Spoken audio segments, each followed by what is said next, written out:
Good morning. Sensei Mish here. Welcome to Sunday Tea with me. It is December 24th. It is Christmas Eve, so happy Christmas Eve. And it's about 11:07 a.m. Pacific Standard Time, so welcome. You hear my emails just dinging in the background. So cheers. Grab your hot tea. I got mine. Nice and warm.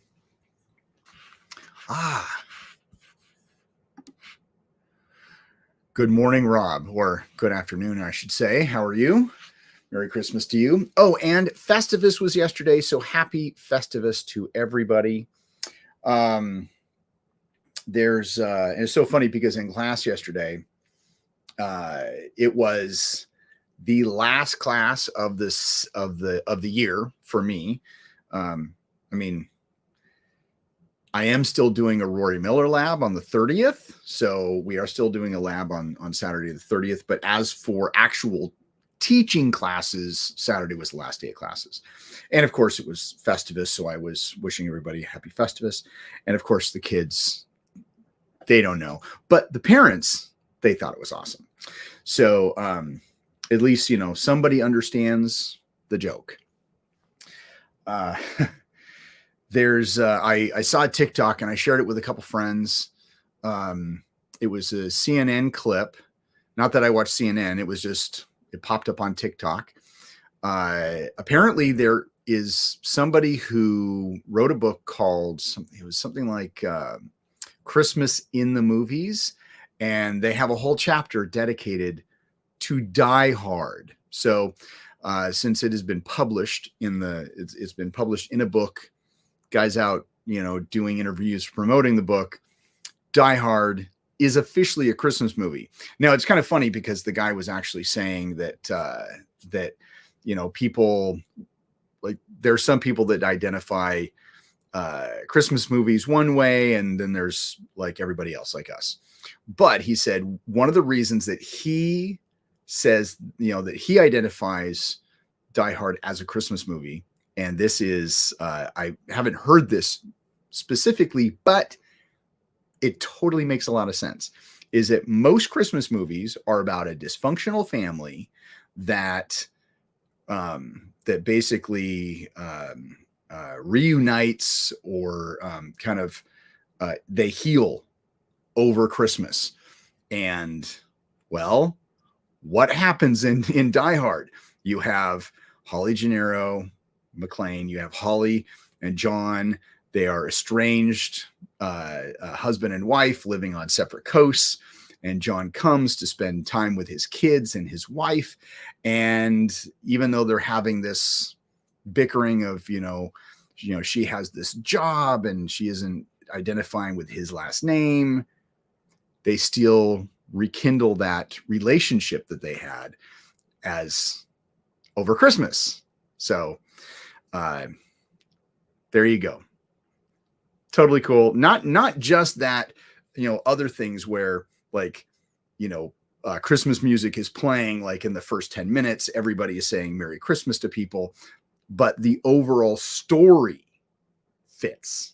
So yes, Die Hard is a Christmas movie.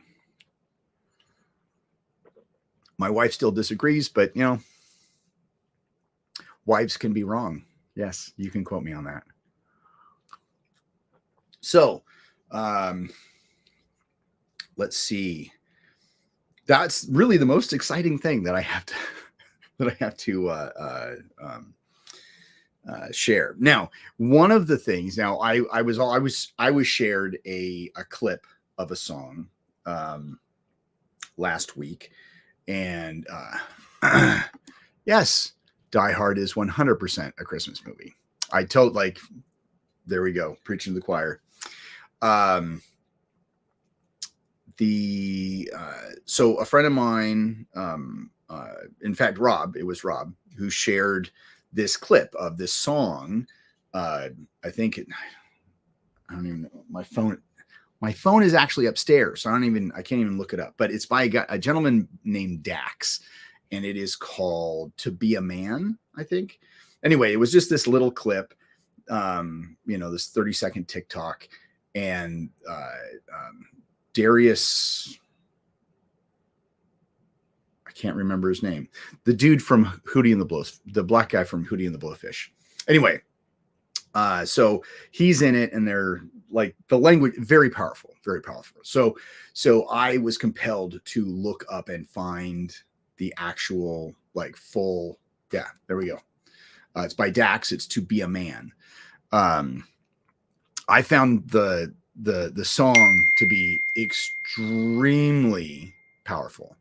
Darius Rucker. There we go. Darius Rucker. He was in the clip with him, and so it was such a powerful message that I went looking for the whole song. I wanted to listen to the whole song, and it wasn't hard. There was a what is it? There was a link on his TikTok that went to YouTube, and then there's a bunch of different videos. So there's the original one that came out about 8 months ago, and there's the one with Darius Rucker that's a remix that came about 6 months ago or so. But it's basically in short, it's a song about like how hard it is to be a man, and all the expectations that are put upon us, and that we're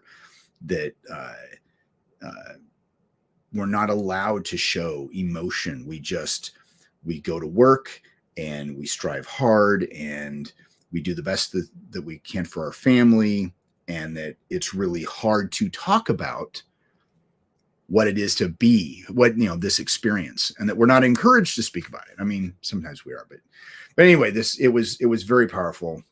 And let's just say that I became emotionally compromised multiple times in listening to this song. So anyway, so I shared it on Facebook, and I even sent it to in a private text to my two boys, and I actually said "to my men," which I'll get to that in a second.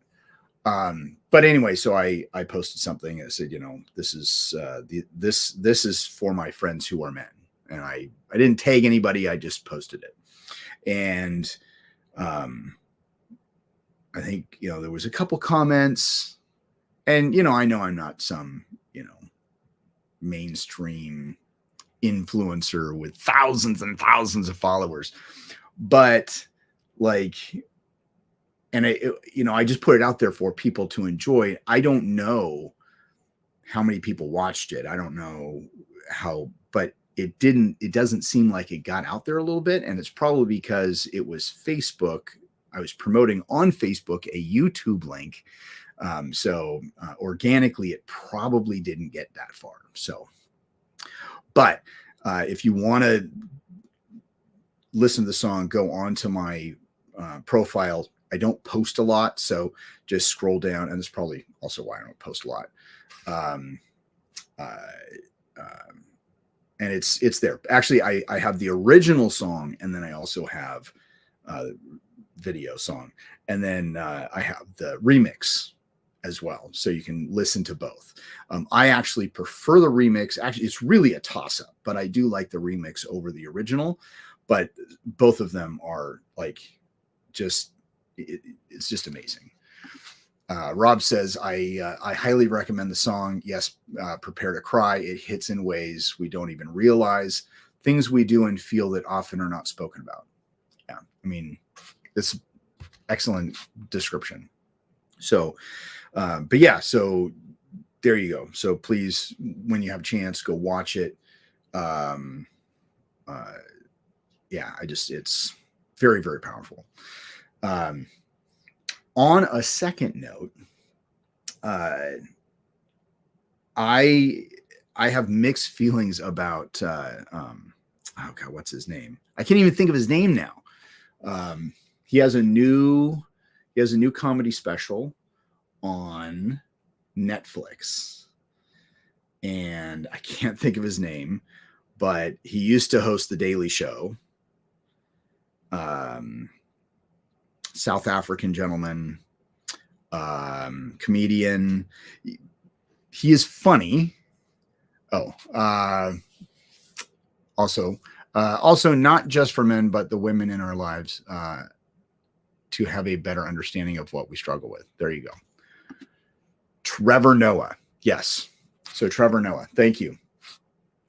I had in my brain that his first name was Noah, but I couldn't remember. Anyway, so sometimes I find him funny and sometimes I don't. But his latest stand-up is, most of it is absolutely hilarious. And it does, like, towards the end, and it pokes fun at white people, and honestly, in a very, very funny way. And it's, so I don't want to give away the ending for people who are like, oh, that I think I'll go watch it. No, go watch it. It's an hour, it's just an hour-long special, but it is super funny. And it has an amazing ending, which I find, it was super cool. So just go watch that if you have an hour to kill. And don't forget to watch Die Hard, because it's not Christmas until Hans Gruber falls from Nakatomi Tower. That's, yeah. Let's see. There were some things that I talked about last week that, of course, I didn't do, because, of course, I've got Jim's.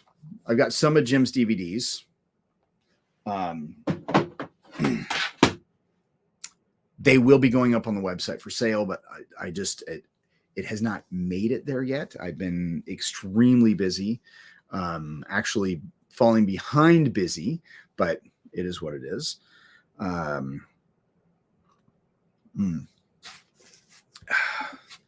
See, every Christmas Eve we watch Emmett Otter's Jug Band Christmas and Die Hard. I've never heard of Emmett Otter's Jug Band Christmas. Lisa watches all sorts of Christmas movies. In fact, she admitted she watched some really bad ones the other day. Yeah. I slept through Home Alone last night, I think. But yeah, so, but anyway, so there are some things, it's Jim Henson production, absolutely amazing childhood memory for me. Oh, okay. I will have to look that up. These, see, one childhood memory that I have for, what is it called? For Christmas stuff is A Christmas Story. I used to love watching that movie. Yeah, I'm not a fan of that movie anymore. And it's not because I don't know why. I just don't. I just don't. I see other people popping up in there. Say hi if you can. I did get a thumbs up from Ashton. Hi, Ashton. How are you, sir? Ashton Kirkland from wherever it is. Florida. Let's see. Where I was talking about something and then I got distracted. Sorry. Oh, things that I'm supposed to be doing, but that I'm not. Working on Bram's birthday bash website. In fact, it is ready to go. Like, press the button. There's all the behind the scenes stuff are ready. So January 1st, you'll be able to register for his camp in July. In fact, it's kind of funny because the camp, it's interesting just the way that the days fall. I have a little countdown right now. It says 207 days left until the camp. It is actually on the 1st. It'll be 198 days. So it would have been cool, like 199 or 200, but close enough. Let's just say that, close enough. And then uh, um, still trying to work out finances for Jim, because that would be fun to have him out here. My landlord came to me and she said, "Oh, hey, you know, your lease is up in November," which, yeah, lease is up in November. So in November, I will have been there for 3 years. We actually opened our doors January 1st. So next week the doors will have been open for 2 years. Don't really have a party plan, but you know, kind of hard to party when everybody else has been partied out.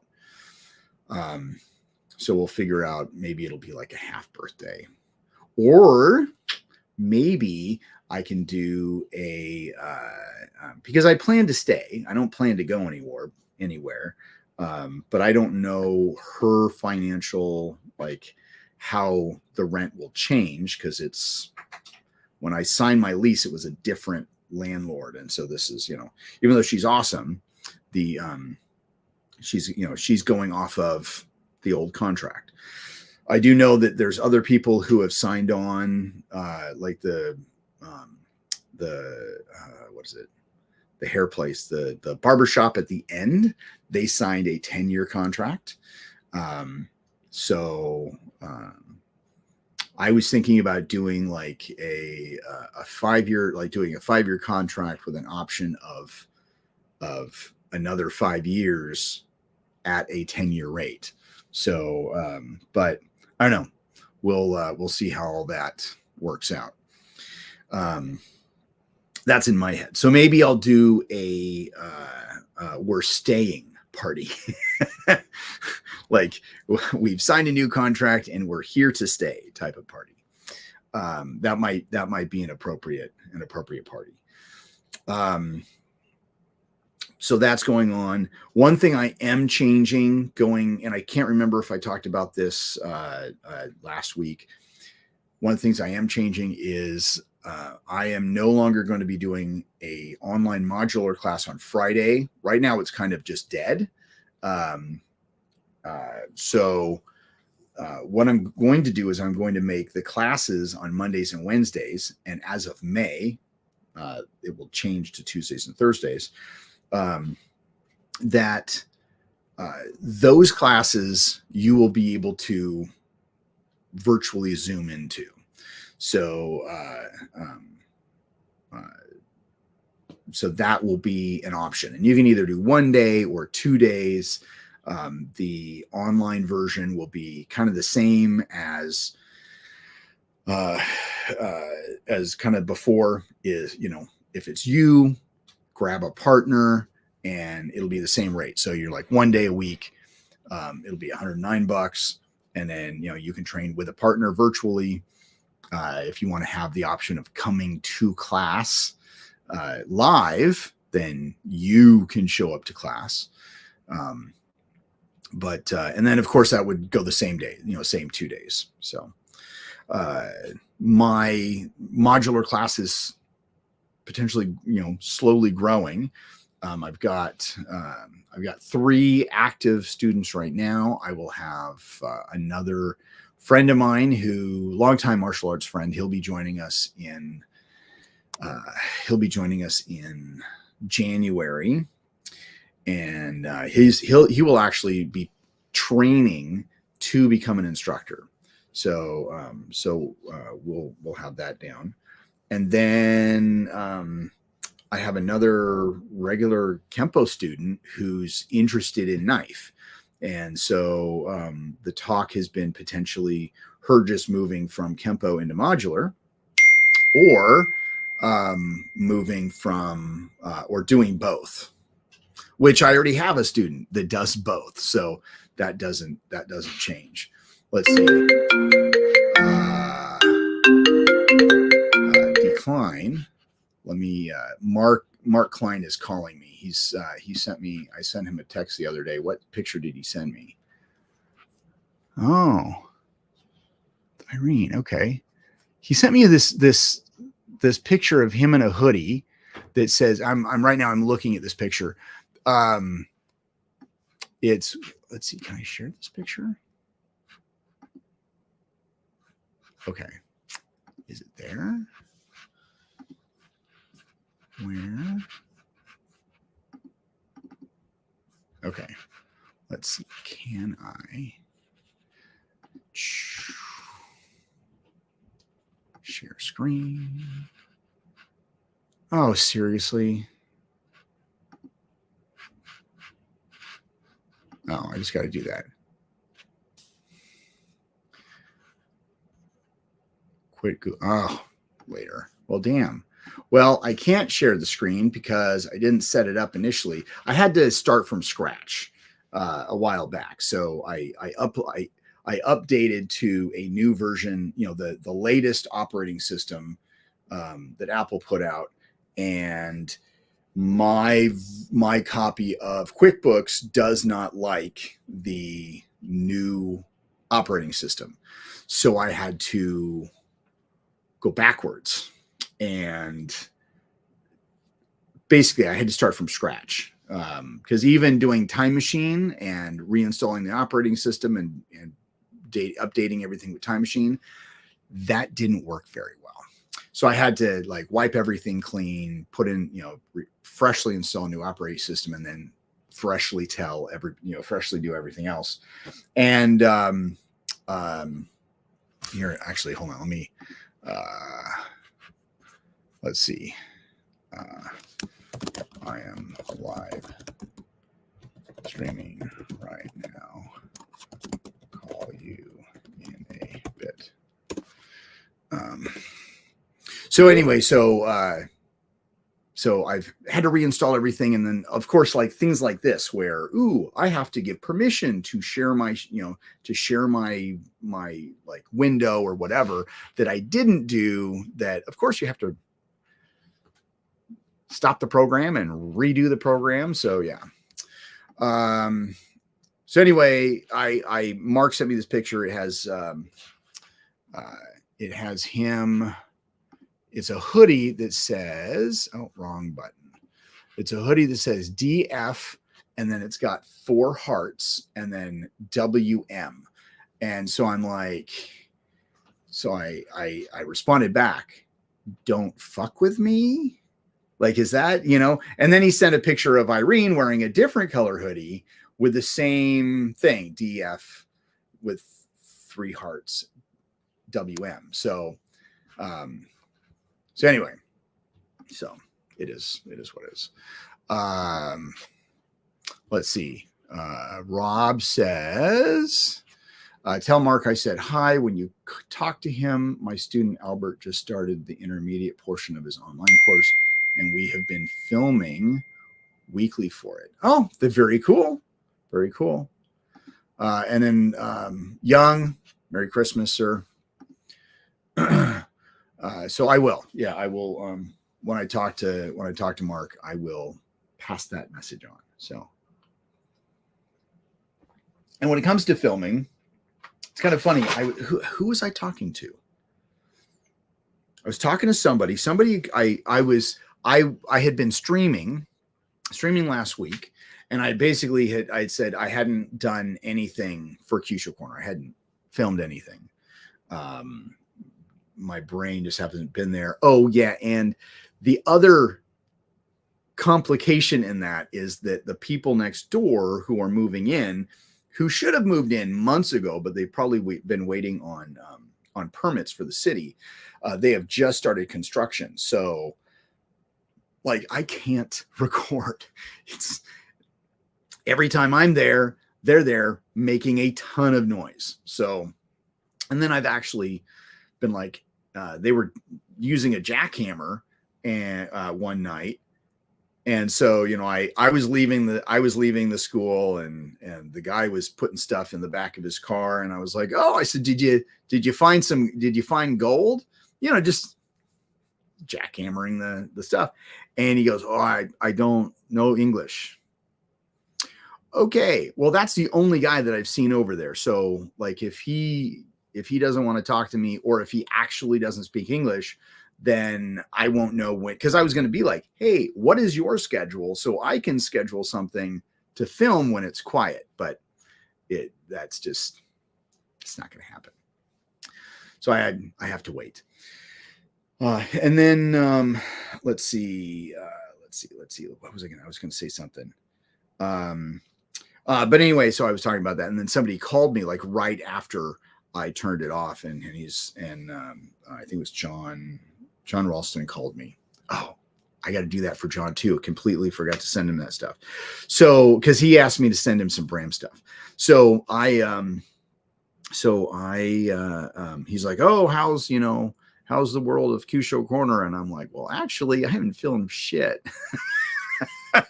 I've just been completely, I haven't. It's been driving me nuts. I can't really use the construction next door totally as a crutch, because I could have done it a long time ago. I was practically halfway through the season last year by this time, but it is what it is. I just I have not felt inspired. However, I did this week. I figured out, and this is part of the season, because I'm always trying to think of what episode should I do? What should I talk about? So I have this mannequin that I bought, I don't know, maybe 20 years ago. And it's just been sitting in the corner wearing a gi, so he's not completely naked. And I have just settled on the name Fred. It's just easy. He's gone by different names, but my intention was to create a life-size acupuncture doll. That was my whole goal.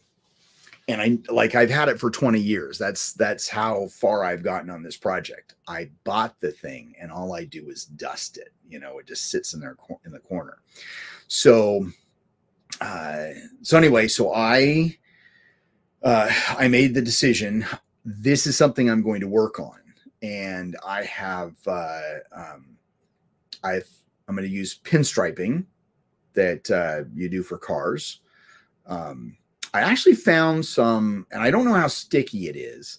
And I've been trying to, I want to just buy like one roll just to see, because I could buy for $6 this multicolor pack of tape that's really designed for, what do you call it? That's designed for dry erase boards. And of course it has a couple rolls of black in there, but it's got yellow, which could be metal, green, which could be that could be wood, or earth, more earth, blue, which could be water, red, which could be fire, but it does not have brown. And so I'm like, because $6 for I think each roll, I think it's like 3 centimeters wide. So it's nice and thin. And then, what is it? And then there was something else. And so that was so I wanted to basically, let's see, that tape sounds like it would work great for all the Meridians. Yes, exactly. But there's no brown, so I can't do wood. So then I started expanding, and then for $6, you get all that stuff. Then I started expanding, and I actually found same size, 3mm, but it is, or 1/8 of an inch, this stuff that's designed to go on cars. So it'll stick forever. Actual car pinstriping, which I was looking for. And I can get, I could actually get gold or silver, not just use yellow, but gold or silver. I could get a metallic tape. I could get brown, I could get all the colors that I want, but they're $12 a roll. But they are also 30 yards long. So not a problem. Not a problem at all. So I've been, that's a project that I was thinking would be a great long series of videos for Q-Show Corner, where it's like, okay, today we're going to talk about the heart meridian. And then, you know, we would just roll down, we'd put the tape on the heart meridian and just kind of go from there. Taking a step beyond that, of course, it's a pressure point doll. So, you know, or an acupuncture doll. So I was thinking, well, what could I do for points? Well, if I have the color of if I have the colors for the meridians, if I have the pinstriping for the meridians, I don't really need to have the colors for the dots. Those can just be like white, or like it could be a different color. And then I thought,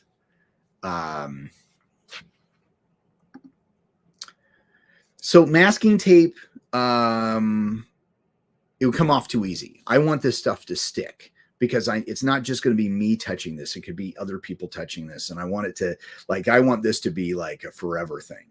So that's why I did not choose masking tape, or even using the multicolors of electrical tape. You know, I want it to be, this is a big project. I want it to kind of look professional too. So that's one of the reasons I didn't choose that, because I don't know how to make masking tape look professional, nor duct tape or anything else. So that's kind of why I had the pinstriping lines tape in my head. So, but I had this thought, okay, well, I could just do white dots, you know, and then you just put it on there, and they really wouldn't have to be labeled. I mean, I could, like, if I could find a dot and like draw on it, and then because what, pressure points are the size of a quarter, right? The activation area is the size of a quarter. That's about that big. So you get these little circular dots, and then I could print QR codes on the circular dots. And so you put the QR code on the dot, you put the QR code on the sticker, and the sticker where the pressure point should be, and then they could scan it and it would go to a Q-Show Corner episode. So yeah, that's kind of where my brain is going now. It's just implementing that. So I don't know. We'll see how far that goes. I'll check in next month with you and see how far that goes. Because that could be like, you know, that it would be long filming for some of the points or some of the meridians. But, you know, each episode, that would make a great episode of this. Like, let's trail this down and then kind of point out the different points. So I wouldn't really have to talk about activation. It's like, this is just the meridian. This is it. So, and then we could see, maybe I could do a different color, because we have the main meridians, and then we could have the like the girdle vessel, the thrusting vessel, the yang heel vessel, like all of these different ones where they intersect. See, I kind of like that. See, this could, it could just be like,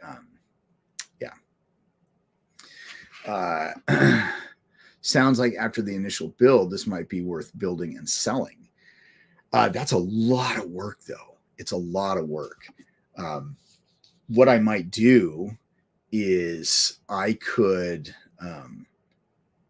like, I could show the video of I don't know if I'd build, like, that's a lot of work. I mean, it could be easy work. Like, it could be easy work, because I can trace the meridians just fine, but I want it to be more fine tuned. Like,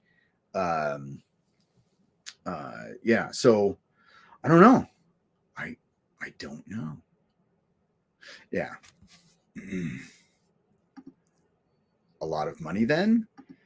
Yeah. Well, here's the thing is that, like, the mannequin that I have actually it came from a Nike store. So I bought it from a secondhand retail outlet, you know, that they sell mannequins and countertops and display, you know, glass displays and all the different things. And they're not in business anymore. So, but I know mannequins can go for a lot of money if they're high quality. This one, I know Rob has seen it. A few people have seen it, but and actually, I think most people have seen it because it's always like when I was filming in the garage dojo, Fred was sitting in the back corner. So it's this gloss black mannequin, stands about, I don't know, 6'2", 3, something like that. So like, but I know it came from a Nike store. And the reason I know that is because there were a ton, and the base actually had the Nike swoosh on it, and the Nike, like, it was painted on there. So, and I cleaned that off. I cleaned that off when I got it, because that was kind of chipped. But the thing is that 20 years ago, I paid $200 for that mannequin. So you could probably get a mannequin for cheap, but then you would take the time of doing it. So I would almost say that I envision the videos of me saying, "Oh, okay, let's do this," let's like the finished product would be me talking about the meridian, tracing it with my finger, and then it would show me putting the lines down, and the pinstriping down, and then it would say, then we'd have the finished product. So I don't know, 5 minutes, 10 minutes, maybe, like, depending on how long it is, and how, like, do I want to speed up the video? Because sometimes DIY projects, it's sped up like that, when it's just long, tedious work. Because I did that for this old dojo. So I don't. That's kind of what I'm envisioning, but I could have a separate video beyond that. That it's like, hey, do you want to build this yourself? This is how I did it. And for $20, here's access to all the videos. And then you can do it. But I built a knife. I built a knife dummy, and had a video, and then sold the instructions on how to build it, and what supply list and all that kind of stuff, for like $5. Nobody bought it, not one. So either A, it wasn't interesting enough, people didn't want to do that, or it was dumb. I don't know, but I don't know. Right now, for me, it's just having it. Doing something like on the side of, like, somebody saying, hey, I want that. How much would it cost? I wouldn't be able to put a price on that until I actually finish the project and be like, hey, I spent 12 hours doing this. And then going from there, so, it would really have to be, how many hours did I put into doing it, and then the cost, and then of course shipping. So I'm not saying it would be out of the question. I would certainly like to have a side hustle that is more in line with my martial arts school, instead of working on trucks, because I enjoy the job, but there are some times where, to be honest, feel like I'm falling behind. Like, all the things I want to do for my school, even though we are still active in the community and we're still promoting the school, there's so much more I feel I could be doing that I'm not. So, but that's just, unfortunately, that's the nature of my beast right now, and I have to overcome that. So it is what it is. I'm not going to say, ooh, 2024 is going to be my year. No, it's going to be better than 2023, which was better than 2022, which was way better than 2021. For me, I always, like, even if I end up taking a couple steps back, I do overall feel I am moving forward. So yeah, it's just how it is. Yeah. Let's see. Trying to think. Oh yeah, so tonight we're going over to my sister's for Christmas Eve. We are doing my sister. So my sister and I, if you guys don't know, my sister and I swap Christmas Eves. So when my mom was alive, we did Christmas Eve at her house. That was and then we did Christmas as a family at our house. But we did Christmas Eve at my mom's. And so my sister and I, instead of fighting over who did Christmas Eve, we were like, we'll just swap. We'll swap years. So this year it's my sister's turn. So we're going over to her house. And the last couple of years, we just did pizza. We did pizza at her house. They did pizza at our house last year, just because it's simple. We didn't, it's family getting together and enjoying themselves. We don't need to have something, especially, the host to elaborately put everything together like my mom did. Like my mom, we would have like steak dinners, and which actually I think I might have to do that next year. That sounds really good. But we would have steak dinners, and like it would be a nice, like, my mom and my stepdad really went out to have, to do this for the family.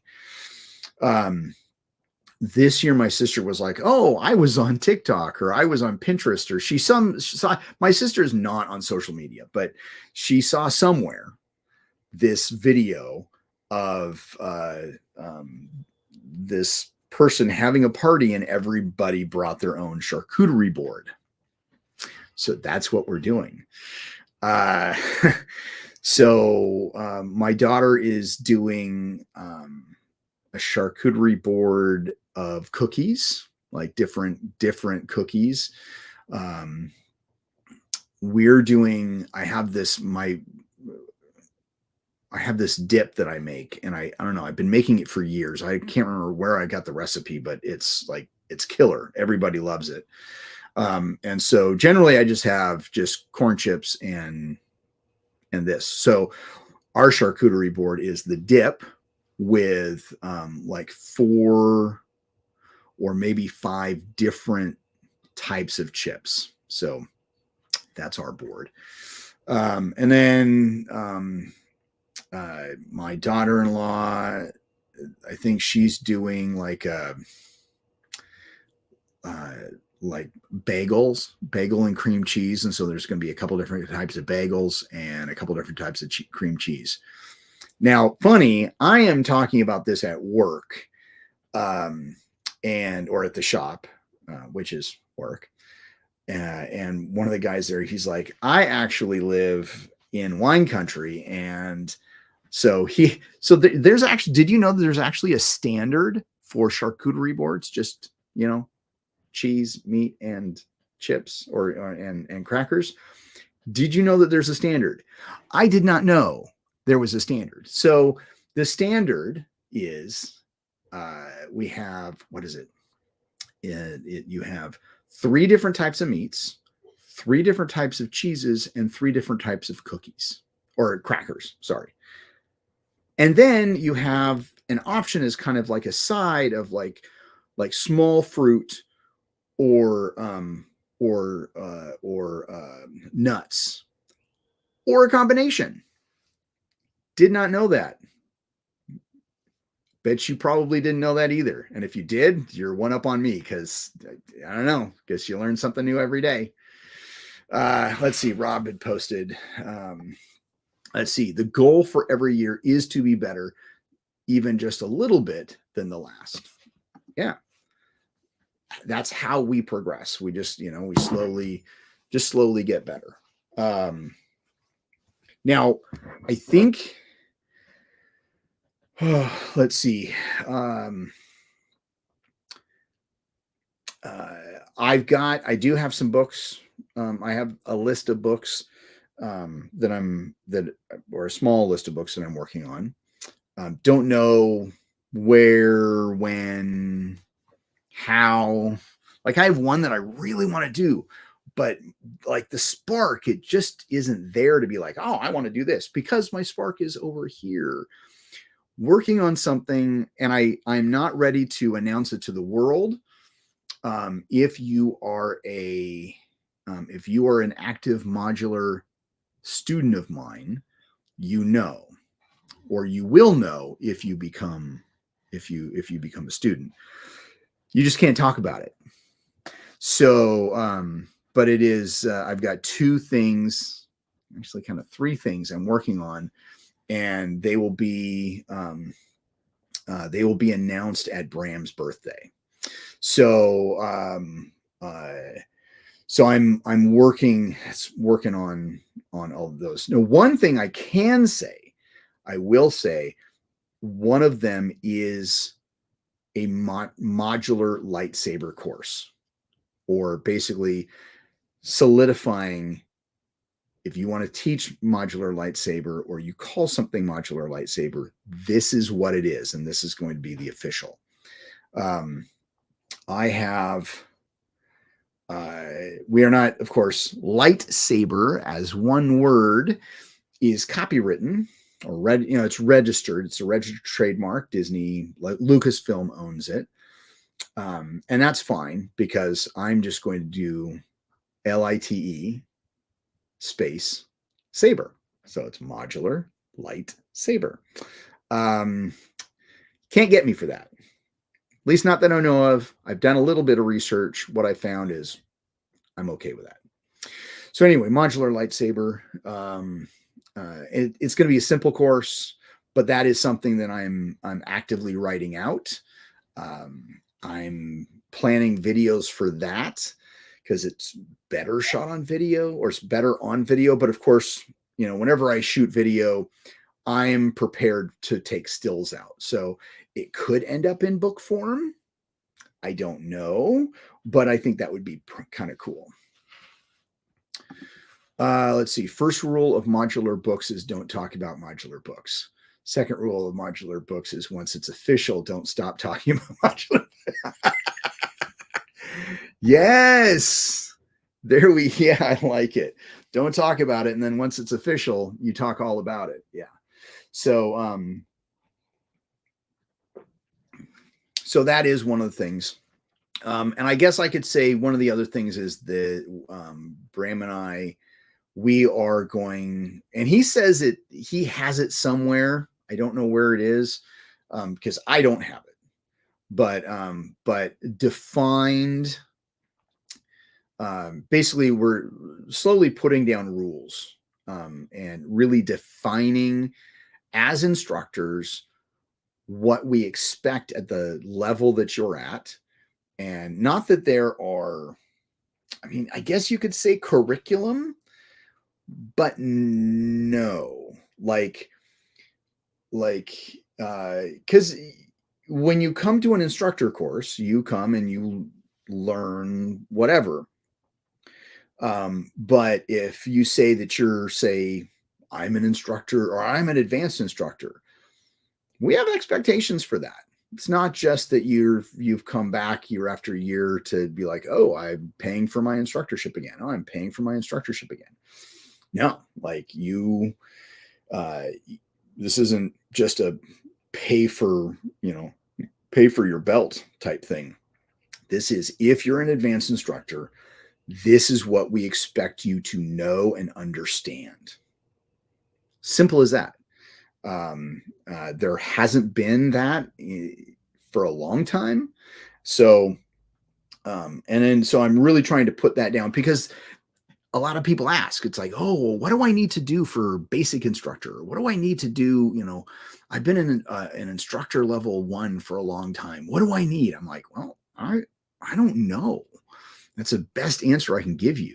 So, I mean, I could tell you what I expect. I don't know what Bram expects. So that's something that he and I are actively working out. So just so people have a better understanding of if they want to move up, if they've already been issued that rank, that instructor level, that that's what either I saw or Bram saw, or maybe you got it because it was time for you to get one. And we were hoping, because one thing that Bram has said is that you're not getting the instructor stuff because you absolutely perfectly know this material. You're, especially because you could come to a 3-day camp, leave as a basic instructor if you've never done modular ever before. And there's people who've done it, but we expect you to continue to study.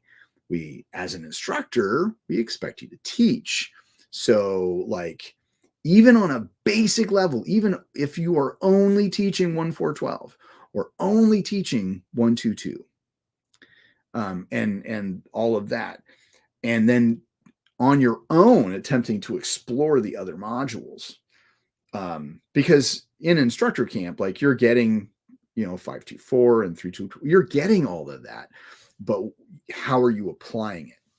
And then, because like for me, if you're an advanced instructor, like, it's in the name, you're advanced. Like, you should be able to have the tools, and there's not a lot of tools. I've actually had to build some of my own tools when it comes to teaching people. In fact, I think, and I may have mentioned this last week, coming up with the like three basic principles to stepping and body shifting in modular. And the way I can teach this revolutionizes stepping.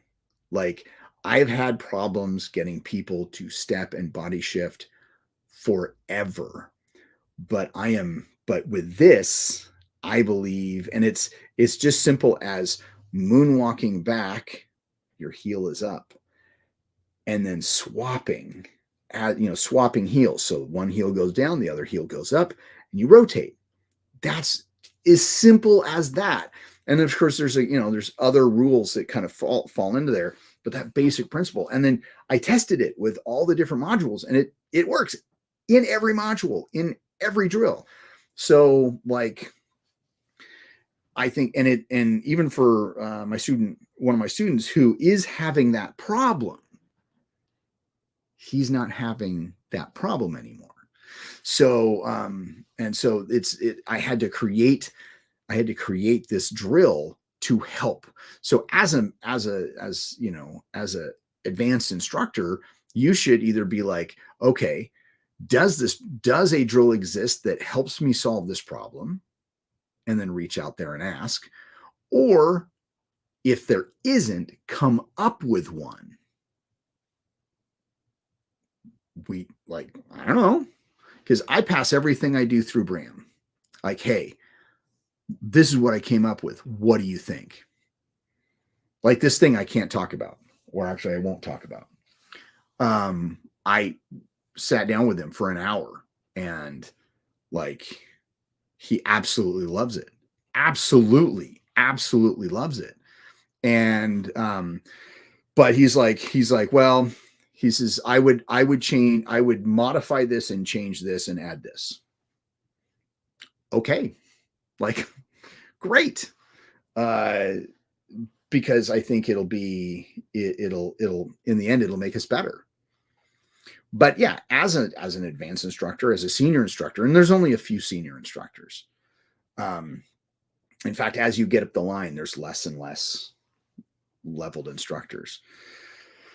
There, you should have a mastery, or you should have a mastery of the material, not only being able to do it yourself, but able to teach it, and be able to teach it to multiple different people, how they learn different ways. So just one of those things. So, which actually I am slowly, how I teach, everything that I teach, all the different ways that I teach, all the drills that I've come up with, I have been documenting that.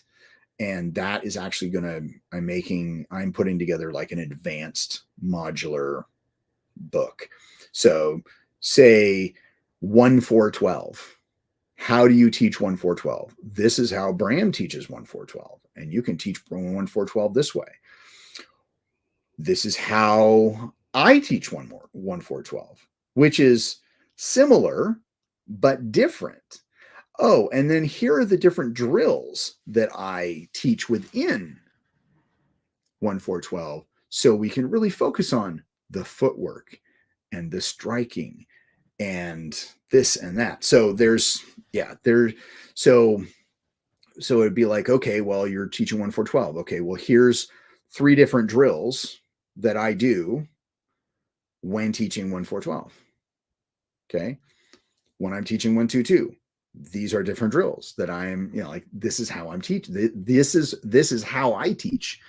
And it is based off of stuff that how Bram teaches, but I'm taking how Bram teaches and expanding it to make it, because I want modular to flourish. It's that simple. I want Kempo to flourish. I mean, it kind of already does in those ways, and we've got instructors all over the place, but modular is so, like, I have students.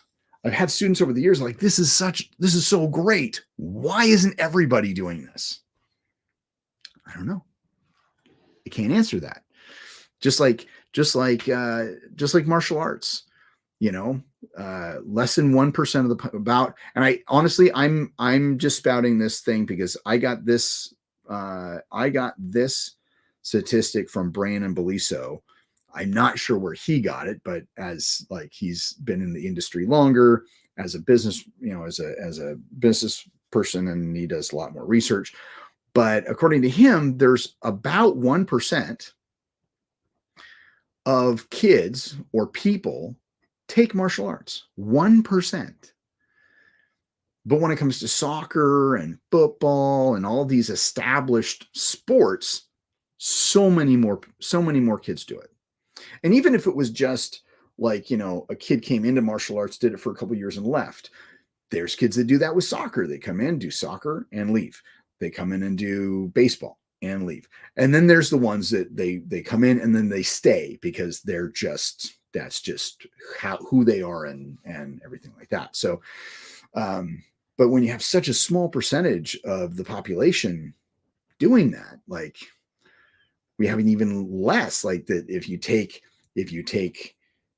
martial arts as a whole, you say, why aren't people doing modular? Well, I don't know. Like, I know Bram used to have a database of like 10,000 people who have trained with him here and there. My database is just about 1,500 people ish that have either purchased knives or trained. That's about it. Not a lot at all. So there you go. But yeah, my goal is to make modular in some shape or form easy for people to access and learn. Even if you're a Star Wars fan, you're really not a martial artist. You're a Star Wars fan who bought yourself a lightsaber. Ooh, I learned how to fight with a lightsaber. Dude, you're doing modular with a lightsaber. Like, I don't know. It's just one of those things. Anyway, so I'm coming up on an hour. My tea is actually coming to an end. And it's getting a little cold. So I hope that everybody has a wonderful, wonderful Christmas Eve. Of course, I'm going to be going over to my sisters and hanging out with my family, and basically just handing out cash because I don't really buy Christmas presents. My wife and I have not purchased anything for my wife, and she claims that she hasn't purchased anything for me. So I'm totally okay with that. I don't care because, well, I would rather not give anything to anybody. Cash is one size fits all. Yeah, I actually went into the bank yesterday and I was like, I went up to one of the tellers who I know. I'm like, Ryan, I need X number of 50s. And he's like, we're really short on 50s. I'm like, dude, these are my Christmas presents. And he's like, yeah, I know. It's everybody's Christmas present. That's why we're low on 50s. So it is what it is. Oh, and one exciting thing, I will actually be featured because I bank with I do my personal and my business banking with a local credit union. And in the month of April, my month is April. We will be actually doing we will be featured in, like, we'll have this little desk and wall that we can put stuff up and advertise in the bank as an IQ business, like our business banks with IQ, and so they're featuring us for the month of August or April. I'm sorry, month of April. So like super excited. Like I think that's just awesome. So and it was just, and here's the thing, it's through relationships that happened. Like I have known the manager of the bank for as long as I'd been banking there. Like go in, she says hi. I think we banked there as the PTO for the school before we did that PTO before we actually got on there as a starting our personal stuff. And then when I started the business, an actual business, I opened it there. So we've been there for like forever. And so yeah, I don't know how long we've been there, but we've been there not so much 20 years because we have not been in Vancouver for 20 years so yet, but like at least over a decade. Anyway, so I'm always saying hi to her and talking about her kids, and since I opened the school, I've been trying to get her to do like a team building thing for self-defense. So it's, and then one day I just walk in and she's like, Mish, how would you like to be featured like a whole month inside the bank? And I'm like, I would absolutely love it. And so she shows me this area and she's like, this is where you're going to be. We're going to be doing this. And I just thought it was freaking cool. So, and she says, I think you're in February. I think you've got February if you want to do it. And I was like, done. And then I came in a couple weeks later and I saw this guy, Ryan, or Mish, he's like, Ryan says, Mish, you're on this, you're on the list. I think you're down for March. And I'm like, okay, well, Christy told me February, but I can do March. I can totally do March. And so I was in there just the other day, not yesterday, but the other day. And which I should have gotten the 50s then, but it is what it is. And then I go in and I'm like, so Christy, last time I talked to Ryan, I was March. What month am I? So we actually look it up. Officially, I'm April. So there you go. And we're going to have a special advertisement thing for them. But yeah, so there you go. I think that's all the news that fit to print for today. So what I want you guys to do is I want you to go out there, be safe. I know next Saturday or next Sunday is the 31st. I might just be on. I don't know. I might just be on because I had taken time off. I missed doing this. But yeah, so, so anyway, have a Merry Christmas if that's what you do. Happy late Festivus, happy late Hanukkah, and everyone be safe. Love to you all, and I will see you next time.